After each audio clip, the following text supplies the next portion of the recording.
मैं मनोज सिंह जी जज साहब से कहूंगा और अपने तमाम साथियों से कहूंगा कि जब पीडीए हेल्पलाइन बन गई है तो हमें पीडीए का डेटा सेंटर भी बना देना चाहिए।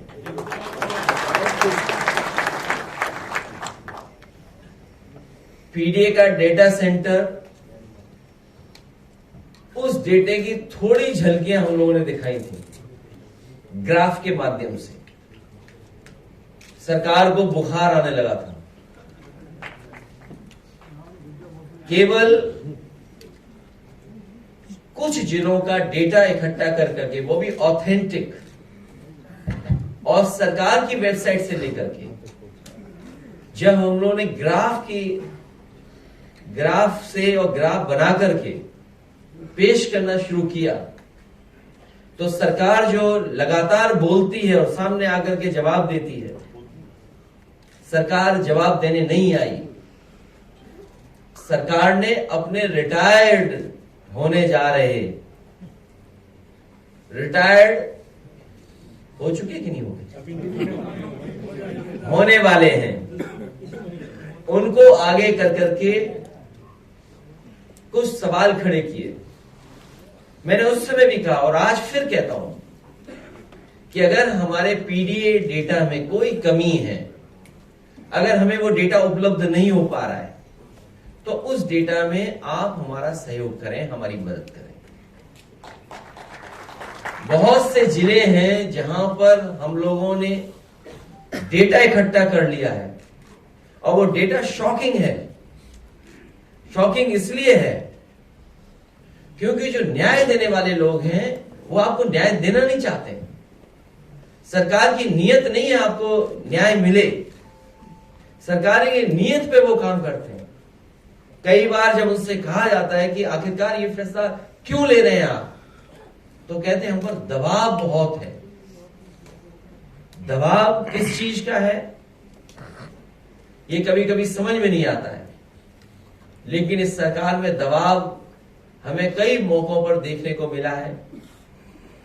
एक पानी की टंकी भ्रष्टाचार का बहार नहीं सह पाई, एक पानी की टंकी भ्रष्टाचार का बहार नहीं सह पाई और टंकी फट गई, गिर गई, पाइप टूट गया। सरकार सह नहीं पा रही है भ्रष्टाचार का बहार। एक वरिष्ठ आईएएस अधिकारी अंडरग्राउंड है। ये पीडीए की ताकत की वजह से घबराए हुए लोग हैं जो अभी अभी सरकार ने फैसला लिया है। हमें खुशी है इस बात की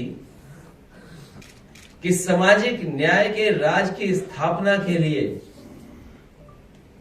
एक कदम तो बढ़े हैं सब लोग।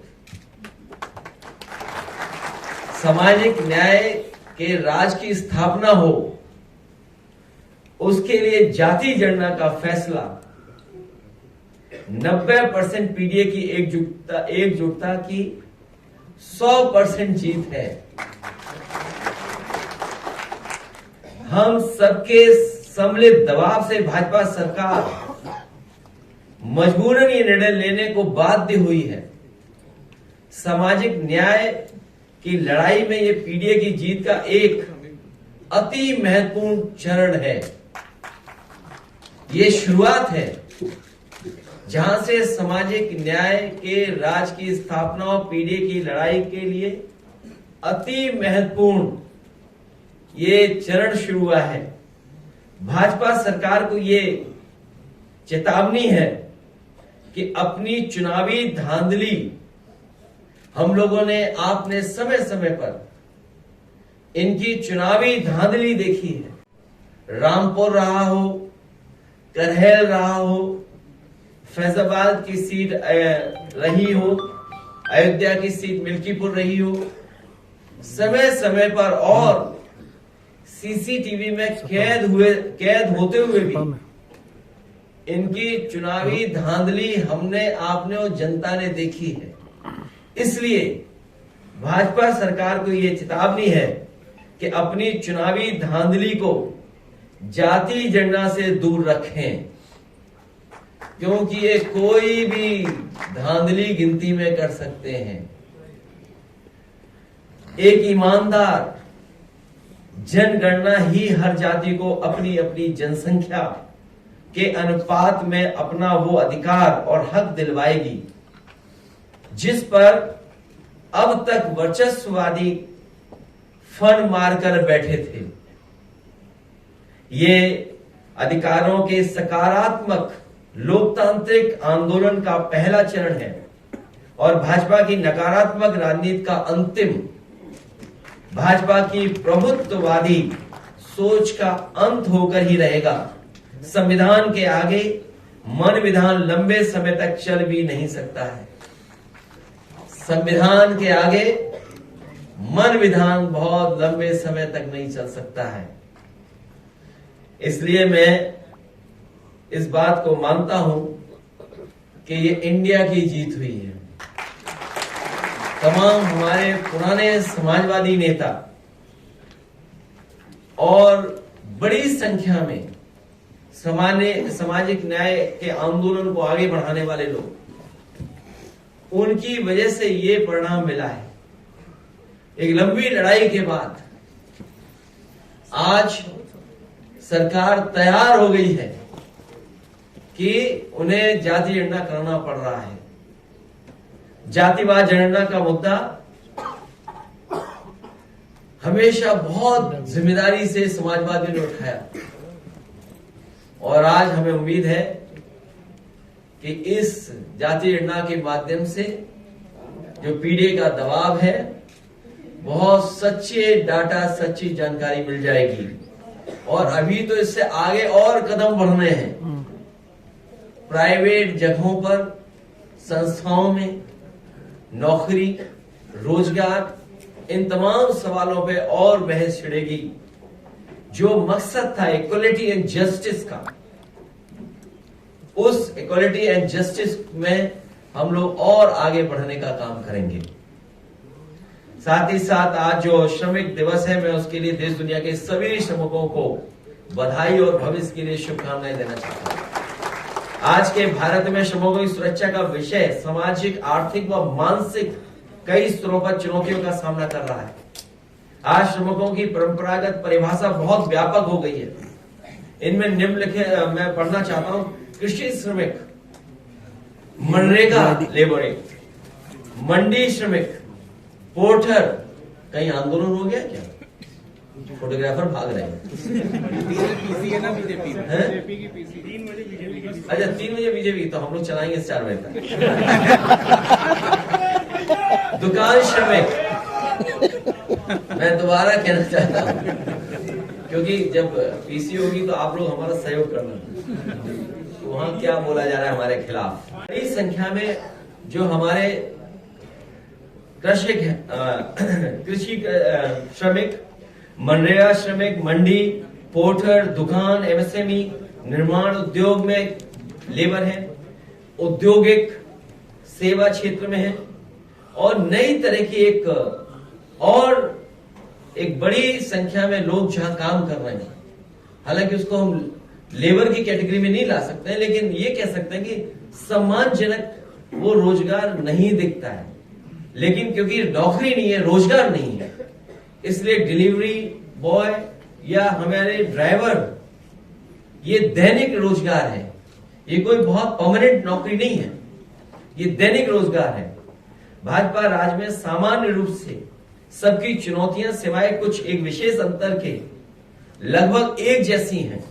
ये जितनी मैंने कैटेगरी बताई है, इन सब कैटेगरी में जो काम कर रहे हैं, जो श्रमिक हैं, उनके इश्यूज एक से हैं लगभग। इसलिए आज का दिन बहुत महत्वपूर्ण है। और ये परिणाम क्यों है?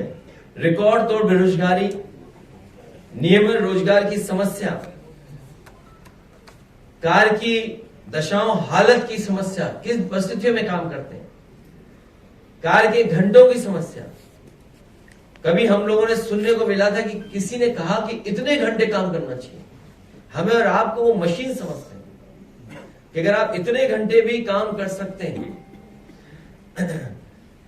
और मिनिमम वेजेस, हमारा इतना एक्सप्लॉयटेशन है कि हमें मिनिमम वेजेस देते हैं। ये सब भारतीय जनता पार्टी की सरकार के समय पे हो रहा है। और कोरोना का सहारा लेकर के जो कानून और नियमों में बदलाव लाया है, हमारे तमाम मजदूर भाई जानते होंगे कितने लंबे संघर्ष के बाद, कितनी लंबी चुनौतियों के बाद उन्हें ये कानून मिले थे, उन्हें अधिकार मिले थे। उन अधिकारों का अगर किसी ने छीनने का काम किया तो कोरोना के सारे भारतीय जनता पार्टी ने उनके खिलाफ साजिश की है, मजदूर भाइयों के खिलाफ साजिश की है। न्यूनतम मजदूरी न मिलने की समस्या, लेकिन कानून तो है, लेकिन भ्रष्टाचारी भाजपाई तंत्र पैसे वालों से पैसे लेकर मजदूरों का हक मार देते हैं। आउटसोर्स, योग्यता के हिसाब से काम न मिल पाने की समस्या और संकट, सामाजिक सुरक्षा के कारगर कवच की कमी से हर तरह के शोषण की समस्या,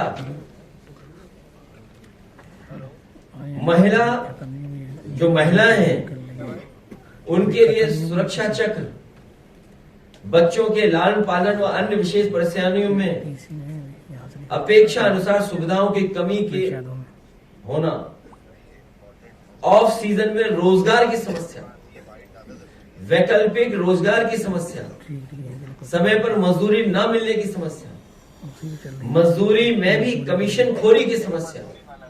ये सरकार जो कहती थी इंसेंटिव देंगे, इंसेंटिव देने वाले कमीशन में झगड़ा कर लिए और उसका परिणाम यह हुआ कि एक आईएएस अधिकारी को अंडरग्राउंड होना पड़ा।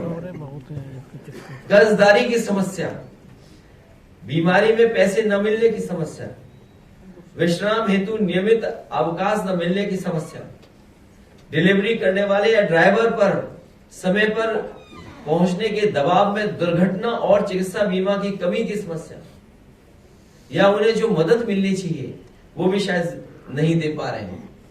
हमारे लिए आज का दिन लेबर डे का विशेष महत्व है।